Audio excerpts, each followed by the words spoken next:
গ্যাসের জন্য, তাহলে ভাই ইউজুয়ালি এটা আমি কার জন্য ইউজ করি বলতো, গ্যাসের জন্য ইউজ করি, এটা আমি ইউজুয়ালি গ্যাসের জন্য ইউজ করবো। কেপি আমি ইউজুয়ালি ইউজ করবো হচ্ছে গ্যাসের জন্য, আর কেসি আমি ইউজুয়ালি ইউজ করবো হচ্ছে সলিউশনের জন্য। বোঝা গেছে? কেসি আর কেপি, তাহলে কেসি আমি ইউজুয়ালি ইউজ করছি সলিউশনের জন্য, আর ভাই কেপি আমি ইউজুয়ালি ইউজ করবো হচ্ছে গ্যাসের জন্য। বুঝেছিস? ক্লিয়ার? বোঝা গেছে? দুটোই না ভাই কনসেন্ট্রেশন টার্ম। কেন? প্রেশার দিয়েও আমি কনসেন্ট্রেশনকে রিপ্রেজেন্ট করতেই পারি। কেন করতে পারি? দেখ আমার ভাই আইডিয়াল গ্যাসের ইকুয়েশন হচ্ছে বেসিক্যালি এটা। কি বল আইডিয়াল গ্যাসের equation? PV equals to NRT, তাই তো? আচ্ছা, আমি এটাকে এরকম লিখতে পারি, P equals to N by V RT. হ্যাঁ ভাই লিখতেই পারি, অসুবিধার কিচ্ছু নেই, পারি লিখতে। দেখ আর ভাই ফিক্সড, আর মানে তো কনস্ট্যান্ট, টেম্পারেচার ভাই আমার ফিক্সড, মানে টেম্পারেচার ধর আমি সেম টেম্পারেচার করছি, তাহলে ভাই এই টার্মটা আমার কনস্ট্যান্ট বেসিক্যালি, এটা আমি কনস্ট্যান্ট মানতে পারি যদি সেম টেম্পারেচার করি রিয়াকশনগুলো। তাহলে ভাই কনস্ট্যান্ট যদি হয় তাহলে দেখ আমি বলতে পারি P directly proportional to N by V, P for pressure, N for mole, V for volume. Mole by volume মানে কি? কনসেন্ট্রেশন ভাই। তার মানে প্রেশার দিয়ে আমি কনসেন্ট্রেশন অনেক জায়গায় রিপ্রেজেন্ট করতেও পারি। বোঝা গেল? তাহলে ভাই প্রেশার দিয়ে আমি কনসেন্ট্রেশন করতে পারি। তো আমি ইউজুয়ালি গ্যাসের জন্য করবো হচ্ছে কেপি, আর সলিউশনের জন্য করবো হচ্ছে আমি কেসি। বুঝলি? বোঝা গেছে? চলো এবার তাহলে আমি শুরু করি। কিছু রুল আছে এখানে, একটু রুলগুলো ফলো করে করে লিখবো, স্পেসিফিক কেস নেবো, তারপরে রিপ্রেজেন্ট করবো। ঠিক আছে? চল লেখ, খাতায় হেডিং দে। First question. কোশ্চেন করতে করতে আমি তুই শিখে যাবো হচ্ছে রুলগুলো। কোশ্চেন লেখ, express the following in terms of Kp, Kc and write their unit. In terms of Kp, Kc and write their unit. And write their unit. Write their unit. আচ্ছা একটা প্রশ্ন, সেটা যদি আগের পেজে উল্টা বা যে পেজে তুই ইকুইলিব্রিয়াম কনস্ট্যান্টের এক্সপ্রেশন লিখে রেখেছিলি না, N2 H2 3H2 ওসবে লিখেছিলি, হেবার্টস প্রসেসের ইকুইলিব্রিয়াম কনস্ট্যান্ট এক্সপ্রেশন যেখানে তোর লেখা আছে, তুই ইকুয়েশন থেকে তাকিয়ে বল, ইকুয়েশন থেকে তাকিয়ে বল ইকুইলিব্রিয়াম কনস্ট্যান্টের কি ইউনিট থাকবে না থাকবে না? ইকুইলিব্রিয়াম কনস্ট্যান্টের ইউনিট থাকবে না থাকবে না? সেটা আমার ডিপেন্ড করছে ভাই রিয়াকশন টু রিয়াকশন। কেন? চল দেখ, তার কারণ হচ্ছে তুই যে ইকুয়েশন লিখেছিলি সেখানে আমার ইকুইলিব্রিয়াম কনস্ট্যান্ট এরকম ছিল, কে ইকুইলিব্রিয়াম ইকুয়ালস টু এরকম আছে ভাই, কে এফ বাই কেবি। হেবার্টস প্রসেসে যেটা তোর খাতার মধ্যে লেখা আছে সেটা দেখ, তোর ইকুয়েশনটা এরকম আছে তাই না? NH3 মাথায় কত আছে? 2 ডিভাইডেড বাই কত আছে বল? N2 মাথায় কত আছে বলতে হবে না ভাই, H2 মাথায় কত আছে? 3। এই হচ্ছে আমার ছিল, এটা আমার ছিল না ইকুইলিব্রিয়াম কনস্ট্যান্টের। তোকে প্রশ্ন করেছি ভাই ইকুইলিব্রিয়াম কনস্ট্যান্টের কি ইউনিট থাকবে না থাকবে না? তোর মনে হলো কি ভাই কে এফ এর ইউনিট নেই, কেবির ইউনিট নেই। কে বলেছে কে এফ কেবির ইউনিট নেই? আছে। ক্লাস 12-এ আমি গিয়ে রেট কনস্ট্যান্টের ইউনিট আলাদা করে তোকে পড়তে হবে, তোকে বার করতে হবে, তোকে বলে দেবে কোনো একটা রিয়াকশনের ভাই অর্ডার ফর্ডার বুঝতে পারো ছাড়, তোকে বলে দেবে কোনো একটা রিয়াকশনের রেট কনস্ট্যান্টের ইউনিট বার করো, দেবে সব ক্লাস 12-এর কোশ্চেন। এর ভাই ইউনিট আছে, তো দেখে মনে হতে পারে কে এফ এর ইউনিট আর কেবির ইউনিট সেম না ভাই, সেম না, সেম না, আলাদা হবে। কেন? ক্লাস 12-এ জানতে পারবো, সিম্পল। তুই এটা দেখেও বুঝতে পারিস কেন আলাদা হবে। দেখ এদিকে তাকা, দেখ কে এফ বাই কেবি এই রেশিওটার যদি কিছু ইউনিট থাকে তাহলে কে এফ এর আলাদা ইউনিট, কেবির আলাদা ইউনিট হবে, এটা তো বুঝতে পারছি। সাপোজ এক্স বাই ওয়াই, এটা ধর একটা ইউনিট আছে, তাহলে তো এক্স এর আলাদা ইউনিট, বি এর আলাদা ইউনিট হবেই। আর যদি এক্স বাই ওয়াই ইউনিটলেস হয় তাহলে আমি কি বলবো, এক্স আর ওয়াই এর ইউনিট সেম। তো সিম্পল কনসেপ্ট, বোঝা গেল? আচ্ছা এবারে দেখ অ্যামোনিয়া, থার্ড ব্র্যাকেটের মধ্যে অ্যামোনিয়া লিখেছি, তার মানে অ্যামোনিয়া সাপোজ আমার কনসেন্ট্রেশন আছে, কনসেন্ট্রেশনের ইউনিট কী হয়? মোলারিটি বা মোল পার লিটার। তাহলে উপরে আমার কি গেল বলতো ভাই? Molarity square. তাই তো উপরে ভাই দেখতে পাচ্ছি অ্যামোনিয়ার কনসেন্ট্রেশন মানে কি মোলারিটি হবে, মোলারিটির মাথায় স্কোয়ার আছে, তাহলে মোলারিটি স্কোয়ার হয়ে গেল। নিচে ভাই N2 ইউনিট কী হবে? মোলারিটি হবে কনসেন্ট্রেশন। H2 ইউনিট কী হবে? মোলারিটি হবে। মোলারিটির মাথায় কত আছে? 3। তাহলে আমার নিচে কত হলো বলতো? মোলারিটির মাথায় টোটাল 4, 1 আর 3 হলো 4, উপরে আছে মোলারিটির মাথায় 2, তার মানে আলটিমেটলি ইউনিট থাকলো। মোলারিটি যদি আবার -2, তার মানে আলটিমেটলি ইউনিট থাকলো, বুঝতে পারলি? এবার ধর আমার যদি কোনো রিয়াকশন এরকম হতো, সাপোজ এটা ধর হয়ে গেছে 4, তখন আমি বলতাম ইউনিটলেস। তাহলে ভাই ইকুইলিব্রিয়াম কনস্ট্যান্ট ইউনিট থাকবে কি থাকবে না সেটা আমার রিয়াকশন ওয়াইজ ভেরি করবে, বুঝতে পেরেছিস? কনস্ট্যান্ট মানেই যে ইউনিট নেই এরকম কোনো কথা নেই ভাই। তাহলে আমার ইকুইলিব্রিয়াম কনস্ট্যান্ট ইউনিট থাকতে পারে নাও থাকতে পারে, রিয়াকশন টু রিয়াকশন ভেরি করবে, এক্সপ্রেশন টু এক্সপ্রেশন ভেরি করবে, সোজা কথা। বোঝা গেছে? হ্যাঁ ভাই বুঝে গেছি। চল এবার তাহলে কোশ্চেনটা লেখ। কোশ্চেনটা লিখছিস, CaCO3 ক্যালসিয়াম কার্বনেট ব্র্যাকেটে সলিড, ক্যালসিয়াম কার্বনেট ব্র্যাকেটে সলিড, সলিড কীভাবে লিখতে হয় তুই জানিস, রিভার্সেবল সাইন দে, দিয়ে লেখ ক্যালসিয়াম অক্সাইড CaO ব্র্যাকেটে সলিড প্লাস CO2 ব্র্যাকেটে গ্যাস, CO2 ব্র্যাকেটে গ্যাস, ঠিক আছে? CaCO3 সলিড, আমার প্রোডাক্ট কী হলো ভাই? CaO solid plus CO2 gas. এটার ইকুইলিব্রিয়াম কনস্ট্যান্ট এক্সপ্রেশন বার কর দেখি আগে, বার কর লিখে ফেল এক্সপ্রেশন।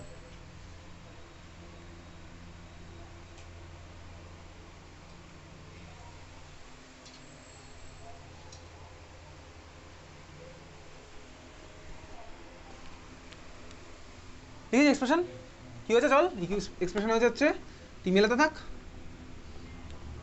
থার্ড ব্র্যাকেটের মধ্যে সিএও সলিড, তাই তো? তোকে বলে দিয়েছি যদি তোকে সলিড গ্যাস দেওয়া থাকে, যা দেওয়া থাকবে তুই ওর মতন লিখবি, কিন্তু ওটা লিখতে এমন কিছু টাইম লাগবে না। হয়তো তোর ক্লাস 12-এ বোর্ড এক্সাম বা 11-এ বোর্ড এক্সাম, বল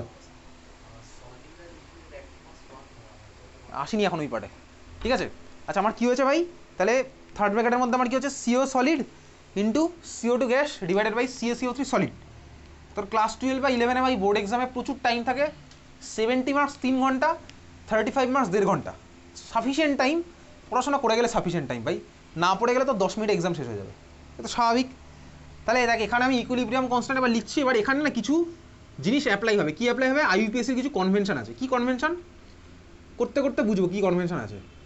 এটা হচ্ছে আমার হয়েছে CO2 gas divided by CaCO3 solid. Convention কি দেখ, এটা হচ্ছে আমার ভাই সলিড। তো ইউজুয়ালি ধর আমার কাছে একটা সলিউশন আছে আর ধর একটা সলিড আছে, দুটোর ভলিউম চেঞ্জ বলতে আমি হিট করা শুরু করলাম। একটা সলিউশন আছে আর একটা সলিড আছে, দুটোকে যদি আমি হিট করা স্টার্ট করি, ভলিউম চেঞ্জ বা কনসেন্ট্রেশন চেঞ্জ কোথায় আমার বেশি অ্যাব্রাপ্টলি জাম্প করে বলতো? জাম্প করেছে সলিউশনের জন্য। কেন? তার কারণ হচ্ছে ভাই সলিউশন থেকে যখন আমার ভাই গ্যাসিয়াস স্টেটে যায়, লিকুইডের মানে সলিডের মধ্যে যে পার্টিকেল, সরি লিকুইডের মধ্যে যে পার্টিকেলগুলো থাকে ওরা ভাই অনেক ইজিলি আলাদা আলাদা দূরে দূরে যেতে পারে, তাই তো? স্বাভাবিক। আমার ভাই যখন লিকুইড আছে সলিউশন, এবার ধর আমি হিট করা স্টার্ট করলাম, সলিউশন থেকে আমার আস্তে আস্তে লিকুইড পার্টিকেল অনেক ইজিলি সেপারেট হওয়া শুরু করে দেবে। কিন্তু যদি আমি একটা সলিডকে হিট করা স্টার্ট করি, আমাদের ক্লাস 12-এ অ্যাকচুয়ালি ছিল বা এখন ক্লাস 11-এর সেমিস্টার 1-এ ছিল, যেই বা নিটে আছে সেটা কি solid state chemistry. Solid state কেমিস্ট্রিতে তোকে লাস্ট ক্লাসেও বলেছিলাম যখন থার্মোডাইনামিক্স পড়েছিলাম ভাই, ওদের মধ্যে ওরা ক্লোজলি প্যাকড থাকে। ক্লোজলি প্যাক যেহেতু থাকে ভাই, এদের ভলিউমের চেঞ্জ মানে ভাই কি, তুই এদেরকে দূরে দূরে পাঠানো তোকে স্বাভাবিকভাবে বেশি কষ্ট করতে হবে, ঠিক আছে? এদেরকে ভাই দূরে দূরে পাঠাতে গেলে, কারণ ভাই এখানে চেঞ্জটা আমার অতটা অ্যাব্রাপ্ট হবে না। এখানে অলরেডি দূরে দূরে ছিলই, তুই আরও দূরে পাঠাচ্ছিস। আর এখানে তো ভাই কাছাকাছি আটকে রেখে দিয়েছে। এখান থেকে দূরে পাঠানো আর এখান থেকে দূরে পাঠানো কোনটা বেশি সোজা? অবভিয়াসলি এটা বেশি সোজা। লিকুইড থেকে আমার গ্যাসে কনভার্ট করা বেশি সোজা সলিড থেকে করতে হলে, বুঝতে পেরেছিস তো? তাহলে ভলিউম চেঞ্জ বেশি অ্যাব্রাপ্ট হয় সলিউশনের জন্য। ওই জন্য concentration equals to mole by volume. Concentration ভলিউমের চেঞ্জ বেশি অ্যাব্রাপ্ট করতে হয় লিকুইডের জন্য। সলিডের জন্য কনসেন্ট্রেশনের চেঞ্জ অতটা বেশি আমার অ্যাব্রাপ্ট কোনো চেঞ্জ হয় না, বুঝতে পেরেছিস? কারণ ভাই ওখানে ভলিউমের চেঞ্জটা অত বড় বড় চেঞ্জ হয় না, বোঝা গেছে? আল্লাহ মানে হালকা হালকা করে চেঞ্জ হবে। এই জন্য সলিডের কনসেন্ট্রেশন, সলিডের অ্যাক্টিভ মাস, বেসিক্যালি সলিডের কনসেন্ট্রেশনের চেঞ্জ, এটাকে আমার ইউনিট ধরে নেওয়া হয়, ঠিক আছে? সলিডের কনসেন্ট্রেশন, সলিডের অ্যাক্টিভ মাস, সলিডের কনসেন্ট্রেশনের চেঞ্জ, এটাকে আমি ইউনিটে ধরে নিলাম, ঠিক আছে? এই জন্য বেসিক্যালি এটা IUPACর কনভেনশন। এখানে আমার কিছু করার নেই ভাই, এটাকে আমি ধরে নেবো কত বলতো 1, এটাকেও ধরে নেবো হচ্ছে 1, ঠিক আছে? এটা হচ্ছে আমার 1 ধরে নেবো। তাহলে এগুলোকে আর আলাদা করে লিখবো না। যদি আলাদা করে না লিখি তাহলে আমার অ্যাকচুয়াল এক্সপ্রেশনটা কী হলো বলতো এরকম, থার্ড ব্র্যাকেটের মধ্যে CO2, বোঝা গেছে? এটা হচ্ছে আমার থার্ড ব্র্যাকেটের মধ্যে CO2, এই হচ্ছে আমার হবে এক্সপ্রেশন। আচ্ছা দেখ এখন যেটা আমি এক্সপ্রেস করলাম, যখন আমি থার্ড ব্র্যাকেটের মধ্যে লিখবো তখন ওটা হবে হচ্ছে আমার কেসির টার্মে। তাহলে এটা হচ্ছে আমার কেসি, লেখ কেসি ইকুয়ালস টু আমার কী হলো, থার্ড ব্র্যাকেটের মধ্যে CO2 গ্যাস। এটা এক্সপ্রেশন হচ্ছে, তারপর ব্যাপারটা শিখছিস। নোট বলে লেখ 1 নাম্বার, রুলের মধ্যে 1 নাম্বার রুল বা নোট বলে 1 নাম্বার লিখছি। আমার কতগুলো রুল এখন চলবে, করতে করতে শিখবো। নাম্বার 1 রুল লেখ, থার্ড ব্র্যাকেটের মধ্যে লেখ, থার্ড ব্র্যাকেটের মধ্যে লেখ S ফর সলিড, থার্ড ব্র্যাকেটের মধ্যে লেখ সলিড ইজ কনস্ট্যান্ট, থার্ড ব্র্যাকেটের মধ্যে solid is constant and taken to be unity. Third ব্র্যাকেটের মধ্যে সলিড ইজ কনস্ট্যান্ট মানে ভলিউমের চেঞ্জ হলো না অলমোস্ট, ওই জন্য ভাই ওটাকে 1 ধরে নিয়েছে। And taken to be unity, এটা কে ধরেছে ভাই? IUPAC, ঠিক আছে? এটা IUPACর কনভেনশন। IUPAC শুধুমাত্র অর্গ্যানিকেই রুল করেনি, অনেক জায়গাতেই রুল আছে। ক্লিয়ার, বোঝা গেল? আচ্ছা তাহলে কেসির এক্সপ্রেশন হচ্ছে আমার ভাই এটা। কেপির এক্সপ্রেশন কী হবে? যখন দেখ আমি তাহলে কেপির এক্সপ্রেশন নেব তখন আমি সেটাকে কী দিয়ে রিপ্রেজেন্ট করবো? ঠান্ডা মাথায় দেখ, পি ফর প্রেশার, কেপি গেছে। আচ্ছা তখন আমি এটাকে রিপ্রেজেন্ট করবো হচ্ছে স্মল লেটারের পি দিয়ে। মানে কি বলছি সব বলছি, স্মল লেটারের মধ্যে পি আর এটা তো ভাই CO2 গ্যাস। স্মল লেটারের পি মানে কি আমি বলছি, এটা হচ্ছে পার্শিয়াল প্রেশার অফ CO2। আপাতত লিখে রাখ, স্মল লেটারের পি মানে কি পার্শিয়াল প্রেশার।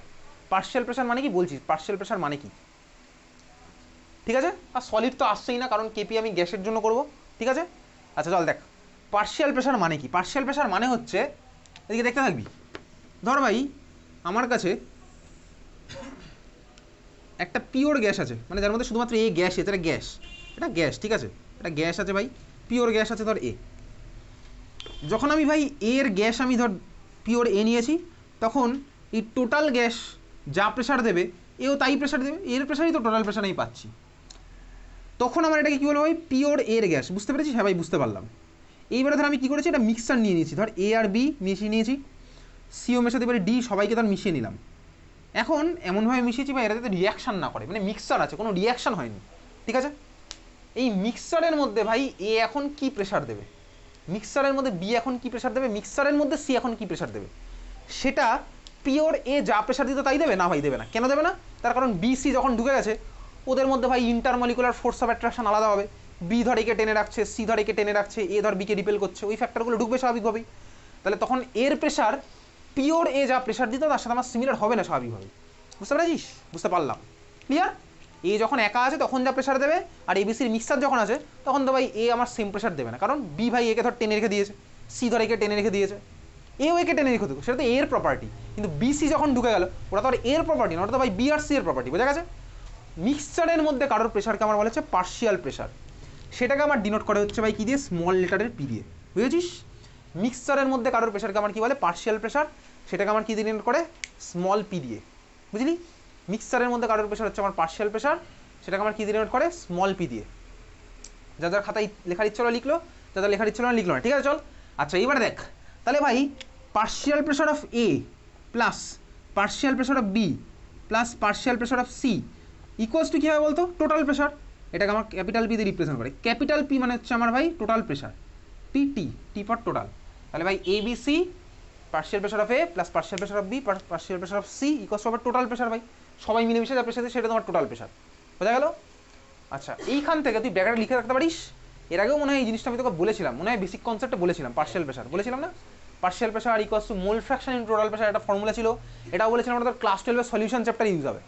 এই ফর্মুলা তোর কোথায় ইউজ হবে, লেখ class 12 solution chapter, class 12 solution chapter লিখে রাখতে পারিস, ক্লাস 12 সলিউশন চ্যাপ্টার। হ্যাঁ আবার সলিউশন চ্যাপ্টার আবার ইউজ হবে, ঠিক আছে। ক্লাস 12 সলিউশন, স্টেটস অফ ম্যাটারে তো ছিলই, PA plus PB plus PC, সোজা কথা পার্শিয়াল প্রেশার আমি বুঝে গেছি ভাই। আচ্ছা এখন চল শুরু করা যাক, এদের ইউনিটটা কী হবে, ইউনিট কী হবে, কেসির ইউনিট কী হবে। তোকে একটা কোশ্চেনে বলেনি ইউনিট, এটার যা ইউনিট হতো তাই হতো কেসির ইউনিট। মাথায় ওয়ান আছে ভাই, something unit two the power one মানে হচ্ছে আমার ওয়ানই হবে। যদি এটা ধর আমার বলতো মোলারিটি, তাহলে মোলারিটি হতো। তোকে কোশ্চেনে দেয়নি, যা দেবে তাই হবে। এখানে কী হবে, কেপির ইউনিট কী হবে, সিও টুর যা হবে ভাই ইউনিট। ধর তোকে বলে দিয়েছে এটিএমে, পার্শিয়াল প্রেশার তো ধর এটিএমে বলে দিয়েছে, তাহলে এটিএমই হতো। বুঝেছিস? সবাই বুঝলাম। তো যদি ধর এখানে কোশ্চেনে ধর ইকুয়েশনটাতে সিও টুর মাথায় যদি 5 থাকতো, সাপোজ যদি 5 থাকতো, তাহলে ইকুয়েশনের মাথায় 5 যেত, এখানে 5 যেত, এখানেও 5 যেত, এখানেও টু দি পাওয়ার 5 চলে আসতো। বুঝতে পেরেছিস তো? তাই হতো ভাই, তখন তাই করছিলাম। বোঝা গেছে? তাহলে আমার ভাই কোএফিশিয়েন্ট যা হবে সেটা আমার মাথায় উঠে যাবে, সোজা কথা পাওয়ারে উঠে যাবে। ক্লিয়ার? চল এটা ছিল হচ্ছে রুল নাম্বার 1। সলিডের জন্য আমি অ্যাক্টিভ মাসকে ধরবো হচ্ছে 1। সেকেন্ড কোশ্চেন লিখে আমি পরের রুলটা শিখবো। চল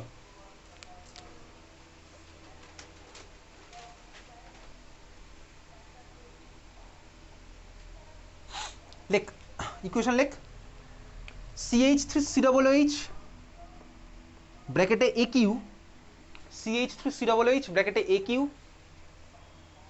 প্লাস H2O ব্র্যাকেটে L, L for liquid, H2O ব্র্যাকেটে L, L for liquid, equilibrium sign দে, দিয়ে লেখ CH3COO মাইনাস, CH3COO মাইনাস ব্র্যাকেটে AQ প্লাস H3O প্লাস ব্র্যাকেটে AQ। যদি এগুলো থাকে না তবে কোনো কোশ্চেন দেয় না, ওই ফার্স্টটাই আমার লাগতো, যেটা করেছি সলিডের জন্য 1 ধরবো, আর বাকিগুলো আমার তো ইউজুয়ালি লাগবে না, এইটা আমার লাগতে পারে। আর চল দেখ তোকে ইকুয়েশন কী দিয়েছে ভাই, ইকুয়েশন দিয়ে যাচ্ছে CH3COOH অ্যাকোয়াস। অ্যাকোয়াস মানে কি বলতো, অ্যাকোয়াস মানে কি, ওয়াটার সলভেন্ট আমি দিয়েছি, ঠিক আছে। এর সাথে কী দেওয়া আছে, প্লাস কী দেওয়া আছে কোশ্চেনে, H2O লিকুইড, কী হয়েছে ফর্ম, CH3COO মাইনাস ব্র্যাকেটে AQ লেখা আছে প্লাস H3O প্লাস ব্র্যাকেটে কিছু লেখা আছে, এদের ব্র্যাকেটে সব AQ লেখা। এর মানেটা কি, মানে হচ্ছে তোকে বলছি AQ মানে কি। আচ্ছা দেখ CH3COOH, CH3COOH এর IUPAC নেমটা আমার জানা আছে, কীভাবে ফর্ম করতে হবে সেগুলো আমি তুই জানি এখন। করবো একটা অর্গানিকের কোশ্চেন না ছাড়। আচ্ছা এই হচ্ছে আমার CH3COOH এর স্ট্রাকচার। এটা আমার অ্যাসিটিক অ্যাসিড, অ্যাসিটিক অ্যাসিডের মধ্যে ভাই H প্লাস বেরোবে অ্যাসিটিক অ্যাসিড থেকে। কোন H প্লাসটা বেরোবে অ্যাসিটিক অ্যাসিড থেকে? কোন Hটা বেরোবে? কার্বনের সাথে লেগে থাকা Hগুলো বেরোবে, তাই তো? কেন কার্বনের সাথে লেগে থাকা Hটা বেরোবে? তার কারণ কার্বনের সাথে লেগে থাকা H কেন বেরোবে? কোন H বেরোবে অ্যাসিটিক অ্যাসিড থেকে? কোন Hটা বেরোবে? আরে অ্যাসিটিক অ্যাসিড তো অ্যাসিড, অ্যাসিড মানে আমার H প্লাস ডোনেট করার সাথে আমি ক্লাস 10 পড়েছি এগুলো। কোন Hটা বেরোবে? ও এর সাথে লেগে থাকা H, এক্স্যাক্টলি। কেন এর সাথে লেগে থাকা H বেরোবে? তার কারণ ইলেকট্রোনেগেটিভিটি, এক্স্যাক্টলি। ভাই অক্সিজেন হচ্ছে আমার ইলেকট্রোনেগেটিভ, তাহলে ভাই অক্সিজেন আমার টানবে H থেকে, তাহলে এর মাথায় ডেল্টা মাইনাস, হাইড্রোজেনের মাথায় ডেল্টা প্লাস। এ তো আমার ভাই sp3 হাইড্রোলাইজ কার্বন, এর কোনো ইলেকট্রোনেগেটিভ ব্যাপারই নেই, তাহলে ভাই এখান থেকে টানতে পারবে না। এই জন্য আমার এখান থেকে একটা H প্লাস বেরোয়। CH3COOH ওয়াটার সলভেন্টে দেওয়া আছে, ওয়াটার গিয়ে কী করবে? আচ্ছা এই বন্ডটা কি কোভ্যালেন্ট বন্ড না আয়নিক বন্ড? এটা আমার কোভ্যালেন্ট বন্ড। H2O কি করে ভাই? H2O কি এটাকে ভেঙে দেয়, এটাই পড়েছিলাম কেমিক্যাল বন্ডিংয়ের শুরুর দিকে, এটা আমার পড়া আছে। H2O কি আমার মাঝের কী করবে? কোভ্যালেন্ট বন্ডটাকে ভাঙবে। এই জন্য অ্যাকোয়াস সলভেন্ট আমার বানানো জরুরি। কিসের জন্য ভাই? এই ভাঙচুর করতে হলে। ঠিক আছে, কী ভাঙবে এটা? এটাকেই বলে হচ্ছে ওয়াটারের ডাইইলেকট্রিক প্রপার্টি। ঠিক আছে, ডাইইলেকট্রিক প্রপার্টি তো ফিজিক্সের মধ্যে গিয়ে আছে। ওয়াটার গিয়ে কী করলো ভাই? এই বন্ডটাকে পুরোপুরি ভেঙে আমার কী বানাবে? এখান থেকে CH3COO মাইনাস আর কমপ্লিটলি H প্লাস। এই জিনিসটা আমি তোকে বহুদিন আগে বলেছিলাম, যখন আমি পড়েছিলাম হচ্ছে কেমিক্যাল বন্ডিং চ্যাপ্টার। এই জিনিসটা, এই দুখানে আমি আলাদা স্পিসিস পাবো, বুঝতে পেরেছি? সবাই বুঝতে পারলাম। CH3COO মাইনাস, এই যে আয়নটা আছে, এই আয়নটার নাম কি বলতো? Acetate ion. ঠিক আছে, আমার তো লাগবেই ভাই, ক্লাস 12 তো লাগবে, 11এও লাগবে। তোকে কোশ্চেনের মধ্যে দেখেছি ভাই অ্যাসিটেট, তোকে নাম দিয়ে দেবে এরকম। CH3COO মাইনাসের নাম হচ্ছে অ্যাসিটেট আয়ন। আর আমি অন্য আয়নটা কি পেলাম ভাই? H প্লাস আয়ন পেয়েছি। এইবারে দেখ তোর মনে প্রশ্ন আসতে পারে, তাহলে H2 প্লাস কোথা থেকে আসলো? আরে ভাই যে কারণে তোকে H2 দিয়েছে না, ঠিক সেই কারণে এখানে H2 প্লাস দিয়েছে। এখানে আলাদা করে H2 লেখার মানে কি বলতো? আলাদা করে H2 না লিখে তোকে যদি শুধু এইটা দিত, CH3COOH অ্যাকোয়াস ভেঙে গিয়ে CH3COO minus plus H plus aqueous, এটাও তো দিতে পারতো। এটা দেওয়ার মানে হচ্ছে ভাই তোকে বলতে চেয়েছে এই যে ভাই মিডিয়ামের মধ্যে H2O তো আছেই, এই H2O আর H প্লাস এরা কম্বাইন করে কি বানায়? ক্লাস 10 পড়েছিলাম হাইড্রোনিয়াম আয়ন, ওই যে H3 প্লাস বানিয়েছে, বুঝতে পারছিস? H2O আর H প্লাস আমার কম্বাইন করে কি বানায়? H3O plus ion. যেভাবে ক্লাস 10 পড়েছিলাম ভাই NH3 আর H প্লাস কম্বাইন করে মানে NH4 প্লাস বানায়, হাইড্রোনিয়াম আয়ন আমার ফর্ম হয়েছে। বোঝা গেল? হ্যাঁ ভাই বুঝলাম। ব্র্যাকেটে একিউগুলো লেখার মানে কি? একিউ লেখার মানে হচ্ছে আমার অ্যাকোয়াস সলভেন্টের মধ্যে আছে, আর এখানে আমার আয়নটা যেটা ফর্ম হয়েছে, এই আয়নের চারিদিকে আমার কে ঘিরে ধরবে? একে ওয়াটার মলিকুলগুলো ঘিরে ধরবে। তো আমি জানি সলভেশন এই ব্যাপারটাকে বলে। ও মাইনাস এটাকে আমার কে ঘিরে ধরবে? এরকম H এর মাথায় প্লাস চার্জ জলা পাট্টা এরকম ঘিরে ধরবে, বুঝতে পারছিস? এই জিনিসটা আমি তোকে এটাকে বলেছিলাম ভাই, এরকম ঘিরে ধরবে, চারপাশে একটা স্ফিয়ার ফর্ম করবে, এই জিনিসটা আমার হবে। ঠিক আছে, সিমিলার হতে এখানে H plus hydronium ion form হলো, অক্সিজেনের মাথায় প্লাস চার্জ আছে, ওকে আমার ভাই ওয়াটারের মাইনাস পার্টগুলো ঘিরে ধরবে, আমার ওখানে ভাই এরকম স্ফিয়ার ফর্ম হয়, ওই জিনিসটা আমার চলতে থাকবে এরকম। ওটা তো ভাই ওয়াটারই ওরকম চলতে থাকছে ওর মধ্যে। তাহলে এই হচ্ছে আমার ব্র্যাকেটে একিউ লেখার মানে। খুব ভালো কথা, বোঝা গেছে? হ্যাঁ ভাই বুঝে গেছি। চল এইবারে শুরু করি হচ্ছে কি, তাহলে লেখ এক্সপ্রেশন লেখ, আগে লেখ, তুই আগে লেখ কে এর এক্সপ্রেশন লেখ, তারপর আমি বলছি কি মডিফাই করবো। আগে তুই তোর যা মনে হচ্ছে এক্সপ্রেশন লেখ, তারপর আমি মডিফাই করে বলবো।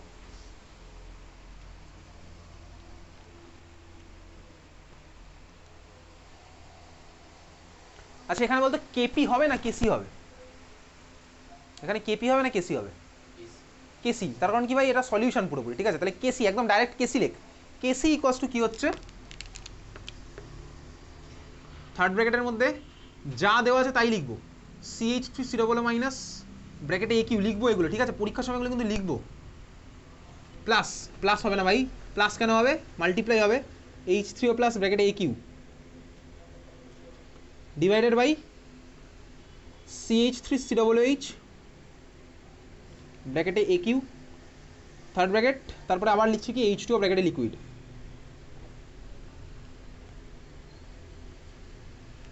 এখানেও আইইউপিএসির কনভেনশন আছে। কি কনভেনশন? চল দেখতে থাকি। কনভেনশন তুই দেখলেই বুঝে যাবে এটা। আগের বারে কী করছিলাম ভাই? সলিডের কনসেন্ট্রেশনকে আমি 1 ধরে নিচ্ছিলাম, তার কারণ কি? সলিডের ভলিউমের কোনো চেঞ্জ হচ্ছে না বলে। চেঞ্জ হচ্ছে না, নেগলিজেবল চেঞ্জ হচ্ছে। এখানে একইভাবে এই দেখ, তুই এখানে সলিউশনে কে আছে বলতো? অ্যাসিডিক অ্যাসিডটা কার মধ্যে দিয়েছি আমি? জলের মধ্যে, স্বাভাবিকভাবেই। তাহলে এখানে হিউজ অ্যামাউন্ট কে রয়েছে? অ্যাসিডিক অ্যাসিড না জল? রয়েছে হচ্ছে ওয়াটার বেসিক্যালি। তাহলে ভাই বেসিক্যালি এই যে ওয়াটারের লিকুইড না, এটা যেটা আছে, এটার কনসেন্ট্রেশন কনস্ট্যান্ট, অলমোস্ট কোনো চেঞ্জ হচ্ছে না। এই জন্য সিমিলার হতে এখানেও এটাকে আমি ইউনিটি ধরে নিলাম, 1 ধরে নিলাম। একইভাবে আইইউপিএসির কনভেনশন, এটাকে আমি ধরে নেব হচ্ছে 1, মানে যে সলভেন্টটা আমি রিয়াকশন করবো সেই সলভেন্টের কনসেন্ট্রেশন আমি ধরে নেব হচ্ছে 1, কারণ সলভেন্টই আছে। ঠিক আছে, চল লেখ এটা তাহলে 2 নম্বর রুল বলে লেখ। লেখ if reaction is in aqueous medium, if reaction is in aqueous medium comma দিয়ে লিখবি concentration of water is concentration of water is constant and is considered to be 1. Concentration of water is constant and is considered to be 1. Board এক্সামের জন্য এই দুখানা rule is sufficient. তাহলে ভাই ultimate expression আমার কি হবে? আলটিমেট এক্সপ্রেশন হবে হচ্ছে কিন্তু আমার ভাই এটা মুছে দিবি দিয়ে তুই নতুন করে নিজে লিখবি খাতায়, আমি লিখছি না, আমি তো এখানে মুছে দিলাম, তুই তো আর মুছতে পারবি না।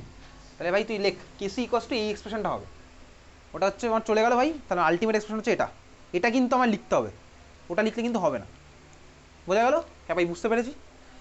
আরও কি জিনিস বুঝছিস বলতে এটাই বুঝছিস ভাই, ক্লাস 11-12 তো ভাই রেগুলারলি প্র্যাকটিস না করে পুরো সায়েন্স নিয়ে চাপ আছে, তাই না? এটা বুঝে গেছি অলরেডি। আর ভাই এই সব জিনিসপত্র মনে রাখতে গেলে তোকে প্র্যাকটিসও করতে হবে, প্র্যাকটিস করতে হলে ভাই তোকে একটা হেলদি লাইফস্টাইলও মেনটেন করতে হবে। এরকম নয় যে ভাই আমি রাত্রেবেলা ধর সাপোজ 5টায় ঘুমোতে যাচ্ছি, মানে ভোরবেলা হয়ে গেল, ওটা রাত্রেবেলা তো হচ্ছে না, ভোরবেলা 5টায় ঘুমাতে গেলাম, আবার ধর 2টোর সময় দুপুরবেলা ঘুম থেকে উঠলাম, সারাদিন পড়া, রাত্রেবেলায় 2 ঘন্টা ধর আমার পড়া হচ্ছে। তুই ভাই বেটার চেঞ্জ কর, টাইম টেবিল একটু চেঞ্জ করার চেষ্টা করতে পারিস। তুই ভোরবেলা উঠে গেলে তো পড়তে পারিস, রাত্রেবেলা চাইলে তাড়াতাড়ি শুতে পারিস। আবার দেখবি তোর এখন একটা ফোবিয়া আছে। কী ফোবিয়া বলতে? ফোবিয়া হচ্ছে ফোন ছাড়া তোর ঘুম আসে না, ফোন নিয়েও ঘুম আসে না। মানে তুই ঘুমোতে যাবি ভাই অন্ধকার ঘর, তো চোখের সামনে ফোনের স্ক্রিন, তুই হোয়াটসঅ্যাপে মেসেজ করছিস, হ্যাঁ ইনস্টাগ্রামে তুই আননেসেসারি রিলস দেখে যাচ্ছিস, কে কোথায় কী খাবার বানাচ্ছে, হ্যাঁ কে কতটা সস খেলো, কী সস ঢালছে, এসব তোকে দেখতেই হবে। এসব না দেখলে তোর ভাই জীবন বৃথা মনে হচ্ছে। আবার দেখবি এরকম এই অন্ধকার ঘরে তুই ফোন দেখছিস, অন্ধকার ঘরে তুই লাইট জ্বেলে দেখ না, তোর একটা সময় পরে দেখবি আর মনে হবে যে আর দেখবো না, তারপরে দেখবি তোর রিগ্রেট হয় যে কী করলাম, এতক্ষণ টাইমটা ওয়েস্ট করলাম। এটা হবেই ভাই, এটা হচ্ছে সোশ্যাল মিডিয়ার ট্রেন্ড। সবাইকে এখন সব কিছু দেখাতে হবে, বুঝলি তো? মানে কী করছি জীবনে সবাইকে দেখাতে হবে, স্টেটাস দিতেই হবে সবাইকে, ঠিক আছে? এটা ছাড়া ভাই জীবন চলবে না একদম। প্লাস হচ্ছে কি, নেক্সট হচ্ছে এর জন্য তোর ঘুমেরও অবস্থা খারাপ হয়ে যাচ্ছে, রাত্রেবেলা ঘুম ঠিকঠাক হচ্ছে না, ঘুমে এফেক্ট পড়ছে বলে তোর বায়োলজিক্যাল সিস্টেমের মধ্যে এফেক্ট পড়ছে, বায়োলজিক্যাল ক্লকে তোর এফেক্ট পড়ছে, পুরো পড়াশোনায় গিয়ে কনসেন্ট্রেশনে গিয়ে পুরো ব্যাপারটা গন্ডগোলের হয়ে যাচ্ছে। আবার দেখবি রাত্রেবেলা ঘুমোলেই মানে শুলেই কিন্তু তোর ঘুম আসে না, আসে ঘুম রাত্রেবেলা শুলে সঙ্গে সঙ্গে ফোন ভাই পাশে রাখতে হবে, ফোন দেখতে হবে, আবার ফোন দেখতে দেখতেও দেখবি আবার ঘুম আসে না, চোখ লাল হয়ে যাবে ভাই, চোখ দিয়ে জল পড়ছে, হয় না এরকম? চোখ লাল হয়ে যাবে দেখবি, তাও ঘুম আসছে না। আচ্ছা এবার তুই ঘুম আসার জন্য কী সলিউশন বার করলি? কানে হেডফোন গুঁজবি, গুঁজে হচ্ছে তুই কী করবি, গান শুনবি। আবার গান শুনতে তো তোর ঘুম আসে না, একটা গান হয়ে গেল ভাই পুরো গান শেষ, হ্যাঁ 5-6খানা গান তুই গানই শুনে যাচ্ছিস। আচ্ছা গান শুনে আসছে না, তখন তুই কী করবি, সানডে সাসপেন্স চালালি ভাই, অডিও স্টোরি চালালি, তাতেও ঘুম আসে না ভাই, তুই পুরো গল্পই শেষ করে ফেললি। ঘুম আসানোর সবচেয়ে ভালো টেকনিক জানিস তো? তো যদি এরকম মানে কিছু চালিয়ে ঘুমাতে হয়, তো ইউটিউব খোল, যে কোনো একটা কোনো কনসেপ্টের লেকচার চালা, দেখবি সঙ্গে সঙ্গে তোর ঘুম চলে আসবে। চালাবি দেখবি, যে কোনো একটা টপিকের লেকচার চালাবি দেখবি তোর সঙ্গে সঙ্গে ঘুম চলে আসবে। তো পড়াশোনার বই নিয়ে বসলে তোর ঘুম আসে, সিমিলার তুই একটা এরকম ভিডিও চালাবি, যে কোনো ইউটিউবে তো 1000টা চ্যানেল আছে, চালাবি এটা, দেখবি ঘুম আসে কিনা, ঠিক আছে? তাই হচ্ছে তোর ঘুম আসার টেকনিক, অ্যাপ্লাই করে দেখতে পারিস। যাই হোক চল স্টার্ট করবো হচ্ছে পরের টপিক। হেডিং দে খাতায়, কেপি আর কেসি যে দুখানা টপিক আমি পড়লাম ভাই, কেপি আর কেসির মধ্যে রিলেশন আমি বার করব। কেন বার করব? তার কারণ ভাই প্রেশার আর কনসেন্ট্রেশন হচ্ছে আমার রিলেটেড টার্ম। তাহলে প্রেশার থেকে কনসেন্ট্রেশন যদি আমি কনভার্ট করতে পারি, তাহলে আমি এক্স্যাক্টলি তোকে কিছুক্ষণ আগে যেরকম PV equals to nRT use করে আমি বললাম না, প্রেশার মানেই কনসেন্ট্রেশন, প্রেশারকে আমি কনসেন্ট্রেশন টার্মে রিপ্রেজেন্ট করতে পারি, সিমিলার আমি কেপিকেও কেসির টার্মে রিপ্রেজেন্ট করতে পারবো। ওটা আমায় করতে হবে, পরীক্ষাতে ওই ডেরিভেশনটা আসবে। তাহলে খাতায় হেডিং দেওয়া কোশ্চেন লেখ ডিরাইভ রিলেশন বিটুইন, এটা আসবে তোর কেমিক্যাল ইকুইলিব্রিয়াম চ্যাপ্টারের question, derive relation between KP and KC, derive relation between KP and KC. ঠিক যেভাবে আমি তুই থার্মোডাইনামিক্স চ্যাপ্টারে ডেলএইচ আর ডেলিউয়ের একটা রিলেশন ছিলাম, del H equals to del U plus delta NG RT, যার ডেরিভেশন দেখবি আমি তোকে পাঠিয়েছিলাম, অনেকটা বড় ডেরিভেশন, 3 মার্কস বা 2 মার্কসে কিন্তু ডেরিভেশনগুলো আসে। স্কুলের উপর ডিপেন্ড করে ভাই, কোনো কোনো স্কুল দেয় না আর কোনো কোনো স্কুল দেবে, ঠিক আছে? এটা পাঠানো আছে derivation, del H del U QP QV. তাহলে এখন স্টার্ট করবো হচ্ছে কেপি কেসির রিলেশন, কেপি অ্যান্ড কেসির রিলেশন মারাত্মক ইম্পর্টেন্ট, চল দেখতে থাক। এটারও ভাই ডেরিভেশন আমি তোকে পাঠিয়ে দেবো। শুরু করা যাক। আমি একটা ইন জেনারেল একটা রিয়াকশান নিচ্ছি, কি রিয়াকশান? এ প্লাস বি থেকে, আচ্ছা এ প্লাস 2b করে দে, প্রোডাক্ট ধারণার ফর্ম হলো ভাই 4c। আর কোনো অসুবিধা আছে এই ইকুয়েশন নিয়ে? অসুবিধা থাকলে আমার কিছু যায় আসে না, ঠিক আছে? চল দেখ, তাহলে দেখ ভাই এই ইকুয়েশনটায় যদি আমি এটাকে কেসির টার্মে রিপ্রেজেন্ট করি তাহলে আমার কী হবে কেসির টার্মে রিপ্রেজেন্ট করলে থার্ড ব্র্যাকেটের মধ্যে সি হচ্ছে থার্ড ব্র্যাকেটের মধ্যে সি। আচ্ছা সি এর জায়গায় না ডি লিখলে বেটার হতো, কারণ আমি কিছুক্ষণ পরে আচ্ছা লিখ চল, অসুবিধার কিছু নেই। থার্ড ব্র্যাকেটের মধ্যে সি ডিভাইডেড বাই সি জায়গায় ডি লেখ, ডি লেখ। থার্ড ব্র্যাকেটের মধ্যে D to the power 4 divided by A to the power 1 into B to the power 2। এটা হচ্ছে কেসির রিলেশন, কেসির এক্সপ্রেশন। ঠিক আছে লিখলাম। কেপির এক্সপ্রেশন কী হবে এটার, যদি আমার কেপি এটাকে এক্সপ্রেস করি তাহলে কী হবে P small P D to the power 4 মানে পিডি টু দি পাওয়ার 4, বুঝলি? হ্যাঁ ভাই বুঝলাম। Divided by P A to the power 1 into TB to the power 2। এই হচ্ছে ভাই আমার কেপির এক্সপ্রেশন। ক্লিয়ার? এখন আমি এটাকে জাস্ট রিপ্লেস করবো। এগুলো আমার কি ভাই বেসিক্যালি এগুলো হচ্ছে কনসেন্ট্রেশন, এগুলো হচ্ছে আমার বেসিক্যালি কনসেন্ট্রেশন টার্ম। ঠিক আছে, কী দিয়ে রিপ্রেজেন্ট করবো, রিপ্লেস করবো দেখ চল। পিভি ইকোয়াস টু ভাই এনআরটি। তাহলে ভাই আমি যদি ভাবি আমার কাছে এ গ্যাস আছে, তাহলে আমার এ গ্যাসের এক্সপ্রেশন কী হবে PA equals to PV equals to NRT. বুঝছিস তো? পিভি ইকোয়াস টু এনআরটি, তাহলে পিএ ইকোয়াস টু কী হবে বলতো N by V into RT. বোঝা গেল? PA equals to N by V RT হবে। বোঝা গেছে? বোঝা গেল? PA equals to N by V RT. আচ্ছা দেখ এই যে রিয়াকশানটা আমি যে কন্টেনারে করছি, রিয়াকশান মিডিয়ামের যে ভলিউম সেটাই তো আমার ভি হবে। তাহলে সবার ভলিউমই হচ্ছে আমার ফিক্সড। ঠিক আছে, সবার ভলিউম আমার ফিক্সড। রিয়াকশানটা আমি যে কন্টেনারে করছি ভাই সেই কন্টেনারের যে ভলিউম সেটাই হচ্ছে আমার ভি, ওটাই হচ্ছে আমার সবার জন্য ফিক্সড। তাহলে এন বাই ভি। বোঝা গেছে এটা? আচ্ছা এন বাই ভি আরটি এটাকে আমি কি লিখতে পারি, এন বাই ভি মানে কি আমার কনসেন্ট্রেশন। তাহলে কনসেন্ট্রেশনকে আমি কীভাবে লিখি বলতো, এই সবগুলো হচ্ছে আমার ভাই ইকুইলিব্রিয়ামের কনসেন্ট্রেশন, অ্যাকচুয়ালি ইকুইলিব্রিয়াম কনসেন্ট্রেশন। তাহলে দেখ আমি এটাকে এখন লিখবো থার্ড ব্র্যাকেটের মধ্যে, কাটছিল এটা এ, থার্ড ব্র্যাকেটের মধ্যে আরটি লেখা যায়, অসুবিধার কিছু নেই। এটা থার্ড ব্র্যাকেটের মধ্যে আরটি লিখতে পারি। বুঝেছিস? থার্ড ব্র্যাকেটের মধ্যে আরটি লিখলাম। এন বাই ভি মানে কি ভাই কনসেন্ট্রেশন, কার কনসেন্ট্রেশন এ, তাহলে থার্ড ব্র্যাকেটের মধ্যে এ আরটি লিখলাম। বোঝা গেছে? আচ্ছা সিমিলার তো চল পরেরটা লিখি। তাহলে পিবি ইকোয়াস টু কী বলবে একইভাবেই থার্ড ব্র্যাকেটের মধ্যে বি ইন্টু আরটি। বুঝলি? আর কি আছে ভাই পিডি, পিডি ইকোয়াস টু কী হলো থার্ড ব্র্যাকেটের মধ্যে ডি ইন্টু আরটি। এটা ক্লিয়ার সবার? বোঝা গেছে? চলো এইবারে আমি এখানে বসিয়ে দেবো, পিডির জায়গায় বসাই। কী বসাবো? পিডি ইকুয়ালস টু বসালাম থার্ড ব্র্যাকেটের মধ্যে দেখ D RT to the power 4 হয়ে যাবে। বুঝতে পারছিস? এই এক্সপ্রেশনে আমি পিডির জায়গায় বসালাম কি ওটা ডি আরটিকে বসাচ্ছি, থার্ড ব্র্যাকেটের মধ্যে ডি আরটি। বুঝতে পারছিস? তাহলে ভাই ডি টু দি পাওয়ার 4 হবে, আরটি টু দি পাওয়ারও 4 হবে, তাই তো নাকি? হ্যাঁ ভাই তাই হবে। Divided by P A to the power 1 মানে কি হচ্ছে ভাই থার্ড ব্র্যাকেটের মধ্যে A to the power 1 RT to the power হলো আমার 1। বোঝা গেছে? সিমিলারলি আমি ওখানে কোথায় আছে ভাই পিবি, পিবির জায়গায় বসা থার্ড ব্র্যাকেটের মধ্যে বি মাথায় আছে কত ভাই 2, তাহলে থার্ড ব্র্যাকেটের মধ্যে B square into RT to the power 2। Clear সবার হয়েছে? এতদিন ক্লিয়ার? ইকুয়ালস টু চল পরের লাইনে লিখছি। এটাকে আমি কি লিখতে পারি ভাই, এদিকে দেখবি আমি একবারে ডাইরেক্ট লিখবো, লেখা যেতেই পারে, অসুবিধার কিছু নেই। দেখ D to the power 4 divided by B square into A to the power 1, D to the power 4 divided by A to the power into B square. এই টার্মটার জায়গায় আমি লিখতে পারি ডাইরেক্টলি কেসি। হ্যাঁ ভাই লিখতে পারি। বোঝা গেল? ওই টার্মটা দেখতেই পাচ্ছি। আর এটা আমার কি হলো বলতো, দেখ এটাকে আমি লিখতে পারি RT to the power 4 minus 1 plus 2। এটাকে লিখতে পারি যে এরকম বলছি তোকে, RT to the power 4 minus 1 plus 2 লিখতে পারি এরকম। 4 মাইনাস 1 প্লাস 2 কেন লিখলাম এরকম, দেখ এটা অ্যাজ ইফ আমি এরকম লিখেছি 4 মাইনাস 1 প্লাস 2। এই জিনিসটা কী বলতো, এটা আমি করেছিলাম থার্মোডাইনামিক্সে কদিন আগে পড়েছি, ডেল্টা এনজি মনে আছে? গ্যাসিয়াসগুলোর প্রোডাক্টের মোল মাইনাস হচ্ছে রিয়াক্ট্যান্টগুলোর আমার গ্যাসিয়াসের মোল। তাই করতাম ভাই, রিয়াক্ট্যান্টগুলোর আমার হচ্ছে গ্যাসিয়াসগুলো তার মোল। দেখ এটা তাই হচ্ছে প্রোডাক্ট মাইনাস রিয়াক্ট্যান্ট। এই ইকুয়েশন কার জন্য আসবে? স্বাভাবিকভাবে গ্যাসের জন্য আসবে। তাহলে এই পুরো টার্মটা আমার গ্যাসের জন্যই স্বাভাবিক হবে, গ্যাসের মোল। তাহলে বলতো আমার ইকুয়েশনটা কী হলো, অর কেপি ইকোয়াস টু এটা হয়েছে তো, এটাকে আমি ইন জেনারেল তাহলে কী লিখতে পারি বলতে এরকম, KP equals to KC into RT to the power delta N G. এইটা হচ্ছে আমার আরেকটা এক্সপ্রেশন, এটাও তোকে মুখস্থ করতে হবে। এটা ডেরিভেশন পরীক্ষাতে আসবে, এটা আমি করবো না, এইভাবে ডেরিভেশন করবো না, আমি তোকে সিম্পলি বোঝালাম। ডেরিভেশন তোকে পাঠিয়ে দেবো, তুই করবি। কী করবে ডেরিভেশন আর কিচ্ছু করেনি, এগুলোকে এক্স ওয়াই ধরেছে আর কিছুই করেনি। বুঝতে পারছিস? তাহলে KP equals to KC into RT to the power delta N G, G for gas. ঠিক আছে? KP equals to KC into RT to the power delta N G. বোঝা গেল? তাহলে এই এক্সপ্রেশনটা কত অঙ্ক করতে হবে, কীরকম অঙ্ক আমি এইমাত্রই যাবো। তোকে ভাই কেসি বলে দেবে, কেপির ভ্যালু বার করতে হবে, আর এর ভ্যালু বসাবো। হয়ে গেছে দুটি সবার? KP equals to KC into RT to the power delta N G. চল কোশ্চেন লেখ, first question.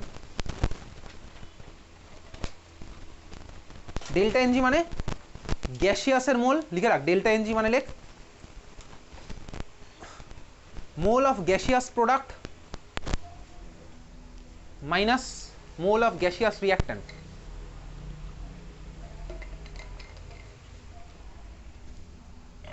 Delta N G মানে mole of gaseous product minus mole of gaseous reactant. চল কোশ্চেন লেখ, first question. The relation between Kp and Kc, the relation between Kp and Kc is given by, relation between Kp and Kc is given by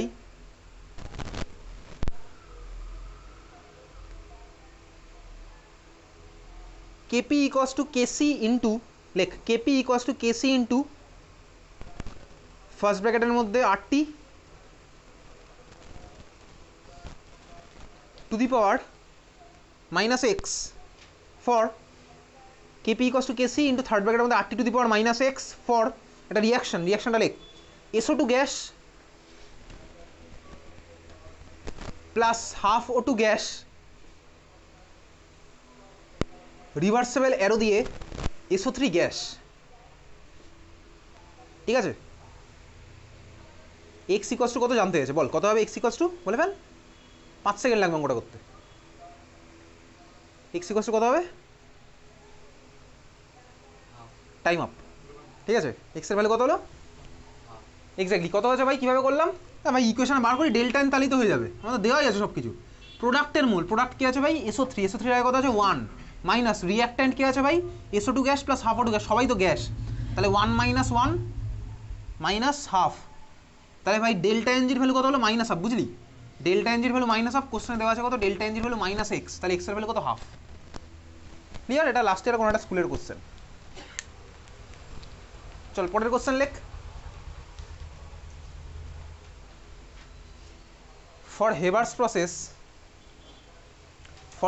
process, find Kc